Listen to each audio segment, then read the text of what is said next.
बड़े उद्योगपति परिवार का इकलौता बेटा अर्जुन कुछ दिनों के लिए अपने दादाजी के गांव घूमने आया था। उसने सोचा था कि वह सिर्फ 7 दिन गांव में बिताकर वापस शहर लौट जाएगा, लेकिन उसे क्या पता था कि यह गांव उसकी पूरी जिंदगी बदल देगा। गांव की हरियाली, सादगी और लोगों की मासूमियत ने अर्जुन का दिल जीत लिया। एक दिन वह गांव के चाय बागान में घूम रहा था। तभी उसकी नजर एक साधारण लेकिन बेहद खूबसूरत लड़की पर पड़ी। वह लड़की मेहनत से चाय की पत्तियां तोड़ रही थी। उसका नाम था अनन्या। पहली ही नजर में अर्जुन का दिल अनन्या पर आ गया। इसके बाद वह रोज किसी न किसी बहाने चाय बागान पहुंच जाता और दूर खड़े होकर अनन्या को काम करते हुए देखता रहता। कई दिनों तक अपने दिल की बात छिपाने के बाद आखिर एक दिन अर्जुन ने हिम्मत जुटाई और अनन्या के सामने जाकर अपने प्यार का इजहार कर दिया। लेकिन अनन्या ने बिना एक पल सोचे साफ मना कर दिया। उसने कहा, मुझे प्यार व्यार में बिल्कुल भी दिलचस्पी नहीं है। आप जहां से आए हैं वहीं वापस चले जाइए। अर्जुन ने हार नहीं मानी। उसने अनन्या को समझाने की कोशिश की कि उसका प्यार सच्चा है और जरूरत पड़ी तो वह उसके परिवार से भी बात करेगा। लेकिन अनन्या ने उसे फिर मना कर दिया। उसने साफ शब्दों में कहा कि वह दोबारा उसे परेशान न करे। बात यहीं खत्म नहीं हुई। अर्जुन ने भावनाओं में बहकर अनन्या का हाथ पकड़ लिया। अनन्या डर गई और अपना हाथ छुड़ाने लगी। उसने कहा, मेरा हाथ छोड़ दीजिए। आपको मेरा हाथ पकड़ने का कोई हक नहीं है। उसी समय अर्जुन को अपनी गलती का एहसास हुआ। उसने तुरंत उसका हाथ छोड़ दिया और उससे माफी मांगी। उस रात अर्जुन की मां का फोन आया। वह परेशान थी क्योंकि अर्जुन को गांव आए 1 महीने से ज्यादा हो चुका था। अर्जुन ने उन्हें भरोसा दिलाया कि वह बहुत जल्द घर लौट आएगा। इधर अनन्या ने अपनी नानी को शहर से आए उस लड़के के बारे में सब कुछ बताया। उसने कहा कि वह लड़का उससे प्यार करता है, लेकिन उसे यह सब बिल्कुल पसंद नहीं। रात गहरी हो चुकी थी। अनन्या घर का दरवाजा बंद करने बाहर निकली। तभी उसने देखा कि अर्जुन फिर से उसके घर के बाहर खड़ा है। इस बार अर्जुन ने किसी तरह की जबरदस्ती नहीं की। उसने सिर्फ अपने दिल की बात कही। उसने कहा कि वह अनन्या के बिना नहीं रह सकता। अनन्या ने पहली बार अर्जुन की आंखों में सच्चाई देखी। उसके मन की सारी नाराजगी धीरे धीरे पिघलने लगी। आखिरकार उसने भी अपने दिल की बात कह दी। उसने मुस्कुराकर कहा, I love you too Arjun. यहीं से शुरू हुई एक अमीर घर के बेटे और एक साधारण चाय मजदूर की बेटी की प्रेम कहानी। दोनों रोज चाय बागान में मिलने लगे। उनका प्यार हर दिन और गहरा होता गया, लेकिन उन्हें बिल्कुल भी अंदाजा नहीं था कि आगे उनकी जिंदगी में कितने बड़े तूफान आने वाले हैं। अगले दिन सुबह अर्जुन और अनन्या फिर चाय बागान में मिले। दोनों घंटों तक बातें करते रहे। अर्जुन ने अनन्या से वादा किया कि वह जिंदगी भर उसका साथ नहीं छोड़ेगा। इसी बीच वहां राहुल आया। राहुल अनन्या का बचपन का दोस्त था और उसी चाय बागान में काम करता था। लेकिन उस दिन उसके चेहरे पर उदासी साफ दिखाई दे रही थी। अनन्या ने पूछा, क्या हुआ राहुल, तुम इतने परेशान क्यों हो? राहुल ने धीमी आवाज में कहा, घर से फोन आया है। मां की तबीयत बहुत खराब है। मुझे आज ही गांव छोड़कर घर जाना होगा। यह सुनकर अनन्या भी भावुक हो गई। उसने राहुल से कहा कि वह अपनी मां का अच्छे से ध्यान रखे और जल्दी वापस आए। राहुल वहां से चला गया। उसके जाने के बाद अर्जुन और अनन्या देर शाम तक साथ बैठे रहे। जब रात होने लगी तो अनन्या ने अर्जुन से कहा, अब तुम घर चले जाओ, बहुत देर हो गई है। अर्जुन मुस्कुराकर बोला, दिल तो कहता है कि सारी रात यहीं तुम्हारे पास बैठा रहूं। अनन्या हंस पड़ी। उसने कहा, पागल हो क्या, अब जाओ, कल फिर यहीं मिलेंगे। अगले ही दिन अर्जुन को मजबूरी में शहर लौटना पड़ा। रास्ते भर उसके मन में सिर्फ अनन्या की यादें थीं। उधर शहर पहुंचते ही अर्जुन सीधे अपनी मां के कमरे में गया। वह घबरा गया था क्योंकि उसे बताया गया था कि उसकी मां की तबीयत बहुत खराब है। लेकिन कमरे में पहुंचते ही उसने देखा कि उसकी मां बिल्कुल स्वस्थ थी। अर्जुन ने हैरानी से पूछा, मां, आप तो बिल्कुल ठीक हैं। सावित्री मुस्कुराते हुए बोली, अगर मैं बीमार होने का बहाना नहीं बनाती तो क्या तुम घर वापस आते? अर्जुन को अपनी मां की यह बात बिल्कुल अच्छी नहीं लगी। तभी सावित्री ने कहा, इस गुरुवार लड़की वाले तुम्हें देखने आने वाले हैं। मैंने तुम्हारे लिए बहुत बड़े घर का रिश्ता तय किया है। यह सुनते ही अर्जुन के पैरों तले जमीन खिसक गई। उसने तुरंत कहा, कुछ मां, मैं किसी और से शादी नहीं कर सकता। गांव में मुझे एक लड़की से प्यार हो गया है। मैं उसी से शादी करूंगा। अर्जुन की बात सुनते ही सावित्री का चेहरा गुस्से से लाल हो गया। उन्होंने ऊंची आवाज में कहा, एक गरीब गांव की लड़की इस घर की बहू कभी नहीं बन सकती। फिर उन्होंने अर्जुन को उसके पिता और वीरेंद्र प्रताप सिंह की पुरानी दोस्ती के बारे में बताया। उन्होंने कहा, अगर तुम्हारी शादी वीरेंद्र प्रताप सिंह की बेटी से हो गई तो उनकी करोड़ों की संपत्ति भी आखिरकार हमारे परिवार की हो जाएगी। लेकिन अर्जुन ने साफ शब्दों में जवाब दिया, मैं अनन्या को कभी धोखा नहीं दूंगा, चाहे मुझे सड़क पर रहना पड़े, लेकिन मैं उसी से शादी करूंगा। सावित्री गुस्से से कांप उठी। उन्होंने अर्जुन को तुरंत अपने कमरे से बाहर जाने का आदेश दे दिया। अर्जुन चला गया। लेकिन उसे बिल्कुल भी अंदाजा नहीं था कि उसके जाने के बाद उसी कमरे में उसकी जिंदगी के खिलाफ एक बहुत बड़ी साजिश रची जाने वाली थी। अर्जुन के कमरे से बाहर निकलते ही सावित्री के चेहरे का गुस्सा एक खतरनाक मुस्कान में बदल गया। उसी समय उसका भाई रघु कमरे में आया। रघु ने धीरे से पूछा, दीदी, हिम्मत है थी, क्या हुआ? अर्जुन मान गया क्या? सावित्री ने गुस्से में कहा, नहीं, वह उस गांव की लड़की से ही शादी करना चाहता है। अगर ऐसा हुआ तो वीरेंद्र प्रताप सिंह की सारी संपत्ति हमारे हाथ से निकल जाएगी। रघु कुछ देर तक चुप रहा, फिर मुस्कुराते हुए बोला, दीदी, आका खाइन फिर दीदी, घबराने की जरूरत नहीं है। हमें अर्जुन को रोकना नहीं है। सावित्री हैरानी से उसकी ओर देखने लगी। रघु बोला, अगर हम जितना उसे रोकेंगे वह उतना ही उस लड़की के करीब जाएगा। इसलिए अभी हमें उसकी हर बात मानने का नाटक करना होगा। सावित्री ने पूछा, लेकिन इससे हमें फायदा क्या होगा? रघु बोला, उसे शादी करने दो। जब वह उस लड़की को इस घर में लेकर आएगा तब हम ऐसा खेल खेलेंगे कि वह लड़की खुद इस घर को छोड़कर चली जाएगी। सावित्री के चेहरे पर फिर मुस्कान लौट आई। रघु ने आगे कहा, वीरेंद्र प्रताप सिंह अभी इंग्लैंड में रहते हैं, उन्हें कुछ पता नहीं चलेगा, और अगर कभी सच्चाई उनके सामने आई भी तब तक बहुत देर हो चुकी होगी। अनुमान दोनों ने मिलकर अर्जुन और अनन्या की जिंदगी बर्बाद करने की पूरी योजना बना ली। अगली सुबह सावित्री ने अपना व्यवहार पूरी तरह बदल लिया। उन्होंने अर्जुन को प्यार से अपने पास बुलाया और कहा, बाय बाय न मैंने तो बेटा, मैंने सारी रात बहुत सोच विचार किया। अगर तुम सच में अनन्या से प्यार करते हो तो मैं तुम्हारी खुशी के बीच कभी नहीं आऊंगी। अर्जुन यह सुनकर खुशी से भर उठा। उसने अपनी मां के पैर छुए और कहा, मां, आपने आज मुझे दुनिया की सबसे बड़ी खुशी दे दी। सावित्री ने मुस्कुराते हुए उसके सिर पर हाथ रखा, लेकिन उस मुस्कान के पीछे एक गहरी साजिश छिपी हुई थी। उन्होंने कहा, अगले शुक्रवार तुम्हारी शादी होगी। तुम आज ही गांव जाओ और अनन्या और उसकी नानी को सम्मान के साथ हमारे घर लेकर आओ। शादी इसी हवेली में होगी। अर्जुन की खुशी का कोई ठिकाना नहीं रहा। वह तुरंत अपने कमरे में गया और सबसे पहले अनन्या को फोन मिलाया। फोन उठाते ही अनन्या ने नाराजगी से कहा, इतने दिनों बाद मेरी याद आई? अर्जुन हंसते हुए बोला, सॉरी, लेकिन अब एक ऐसी खबर है जिसे सुनकर तुम खुशी से झूम उठोगी। अनन्या ने उत्सुकता से पूछा, क्या बात है? अर्जुन ने कहा, मां हमारी शादी के लिए मान गई है। अगले शुक्रवार हमारी शादी होगी। यह सुनकर अनन्या की आंखों में खुशी के आंसू आ गए।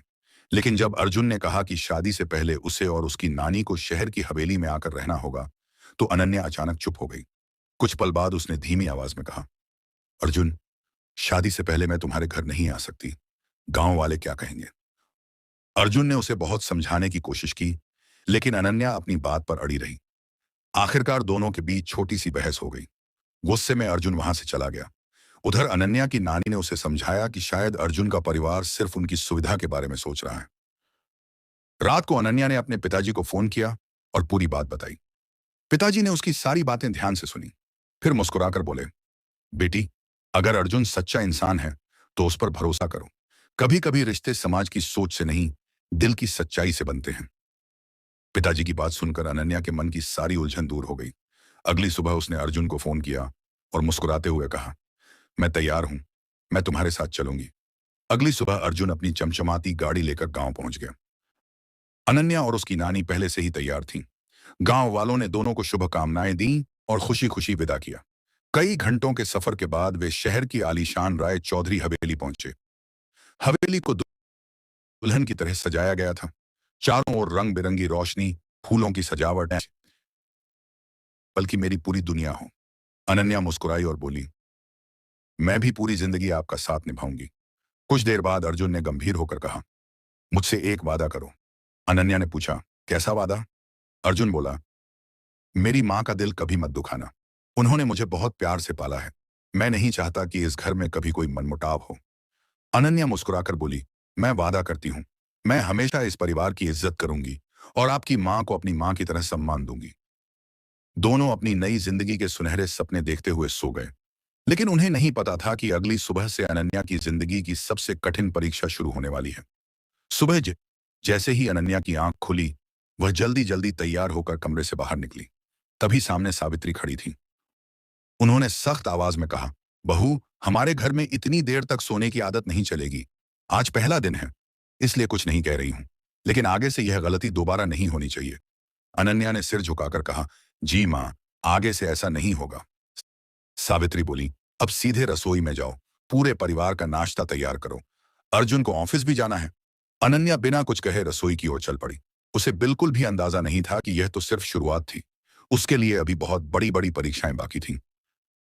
रसोई में पहुंचते ही अनन्या ने देखा कि वहां पहले से काम करने वाली नौकरानी सीमा मौसी मौजूद थी।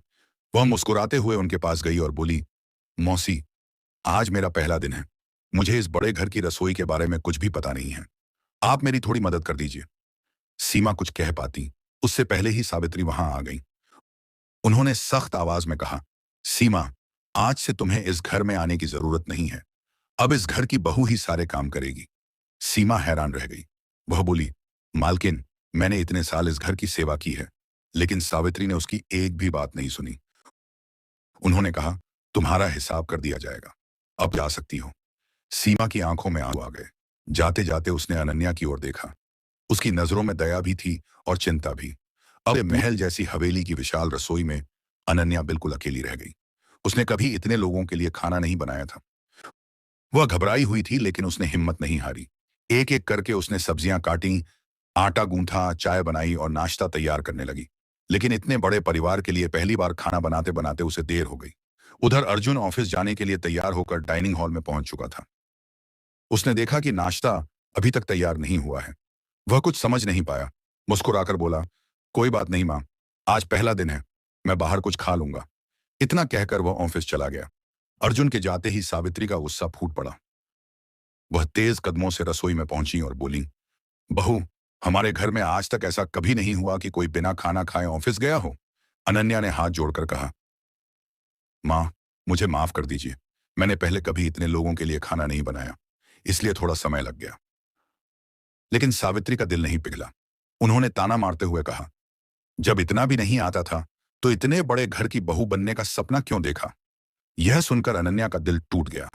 उसकी आंखों में आंसू आ गए, लेकिन उसने बिना कुछ कहे चुपचाप अपना सिर झुका लिया। उस दिन से हर सुबह उसके लिए एक नई परीक्षा बन गई। सुबह सबसे पहले उठना, पूरे घर की सफाई करना, रसोई संभालना, सबके लिए खाना बनाना, कपड़े धोना, पूरे दिन बिना आराम किए काम करते रहना, और सबसे बड़ी बात, हर छोटी सी गलती पर अपमान सहना।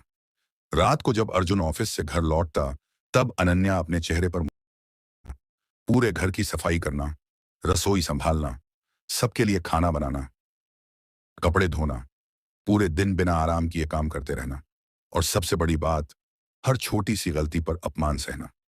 रात को जब अर्जुन ऑफिस से घर लौटता, तब अनन्या अपने चेहरे पर मुस्कान ले आती। वह कभी उसे अपनी तकलीफों के बारे में कुछ नहीं बताती, क्योंकि उसे याद था अर्जुन का वह वादा, मेरी मां का दिल कभी मत दुखाना। उधर सावित्री और रघु दूर खड़े यह सब देखकर मुस्कुरा रहे थे। उन्हें विश्वास था कि एक दिन अनन्या इन सब अत्याचारों से तंग आकर खुद ही यह घर छोड़ देगी। लेकिन उन्हें नहीं पता था कि अनन्या का धैर्य उनकी हर चाल पर भारी पड़ने वाला था। दिन बीतते गए, लेकिन अनन्या की जिंदगी आसान होने के बजाय और कठिन होती चली गई। सुबह सूरज निकलने से पहले उठना, पूरे घर की सफाई करना, रसोई का सारा काम संभालना, और देर रात तक बिना रुके काम करते रहना, यही उसकी रोज की दिनचर्या बन गई थी। सावित्री जानबूझकर हर काम में कोई ना कोई कमी निकाल देती। अगर चाय में चीनी थोड़ी कम होती तो पोती तो डांट पड़ती। अगर खाने में नमक थोड़ा ज्यादा हो जाता तो अपमान सहना पड़ता। अगर किसी काम में 2 मिनट की भी देरी हो जाती तो ताने सुनने पड़ते। अनन्या सब कुछ चुपचाप सहती रही। उसे सिर्फ अर्जुन का प्यार दिखाई देता था। वह नहीं चाहती थी कि उसके कारण अर्जुन अपनी मां से नफरत करने लगे। इधर अर्जुन रोज सुबह ऑफिस चला जाता और देर शाम घर लौटता। जब भी वह अनन्या से पूछता, सब ठीक है ना, तो अनन्या मुस्कुराकर सिर्फ इतना कहती, जी, सब बिल्कुल ठीक है। अर्जुन उसकी मुस्कान देखकर निश्चिंत हो जाता लेती थी, लेकिन उसे क्या पता था स्टैंड तक जाने के लिए काव्या पैदल दर्द छिपा हुआ है। सड़क पर लोग। एक रात सावित्री और रघु फिर अपने कमरे में मिले। रघु ने कहा, दीदी, इतने दिनों से हम इसे परेशान कर रहे हैं, लेकिन यह लड़की टूट ही नहीं रही। सावित्री गुस्से में बोली, मुझे समझ नहीं आ रहा कि आखिर इसे घर से बाहर कैसे निकालें। रघु कुछ देर सोचता रहा, फिर उसके चेहरे पर एक चालाक मुस्कान आ गई। वह बोला, अब समय आ गया है कि हम इससे भी बड़ा खेल खेलें।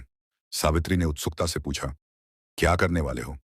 रघु बोला, हम इस हवेली में एक बहुत बड़ी वीआईपी पार्टी रखेंगे। देश के बड़े बड़े उद्योगपति आएंगे, राजनेता आएंगे, व्यापारी आएंगे, समाज के प्रतिष्ठित लोग आएंगे और उन सबके सामने हम अनन्या को एक नौकरानी की तरह काम करवाएंगे। जब इतने बड़े लोगों के सामने उसका अपमान होगा, तब वह खुद शर्म से यह घर छोड़कर चली जाएगी। सावित्री के चेहरे पर खुशी लौट आई। उन्होंने तुरंत तैयारियां शुरू कर दी। पूरी हवेली को दुल्हन की तरह सजाया जाने लगा। महंगे फूल मंगवाए गए, रंग बिरंगी रोशनियां लगाई गईं। देश भर के बड़े लोगों को निमंत्रण भेजा गया। उधर अनन्या को सिर्फ इतना बताया गया, कल घर में बहुत बड़ी पार्टी है, सारा इंतजाम तुम्हें अकेले संभालना होगा। अनन्या ने बिना कोई सवाल किए सिर झुका दिया। उसे बिल्कुल अंदाजा नहीं था कि अगले दिन होने वाली यही पार्टी उसकी जिंदगी का सबसे बड़ा मोड़ साबित होने वाली है। अगले दिन सुबह से ही राय चौधरी हवेली में चहल पहल शुरू हो गई। पूरा घर रंग बिरंगी रोशनियों, ताजे फूलों और महंगी सजावट से जगमगा रहा था। देश के बड़े बड़े उद्योगपति, प्रसिद्ध व्यापारी, राजनेता और समाज के कई सम्मानित लोग एक एक करके हवेली में पहुंचने लगे। महंगी गाड़ियों का काफिला लगातार हवेली के बाहर रुक रहा था।